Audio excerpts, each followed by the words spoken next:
Hey guys, and welcome back to this channel. In this video, I'll be showing you guys how you can use the splice effect on your video. Well, how you can use the splice feature on your videos in CapCut PC.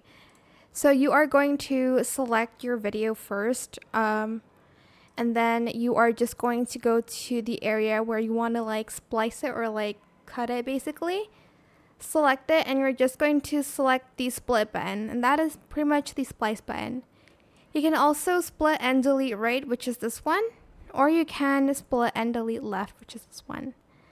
There's also this one where you can just split it by just pressing it, but I prefer the split method a little bit better than the like shortcut, which is the B on your keyboard, and press A again if you want to go back to the normal mode. I hope this tutorial was helpful for you guys. Don't forget to like, comment, share. And also subscribe to this channel if you haven't done that already. If you have any more questions about this video, just leave it in the comment section down below.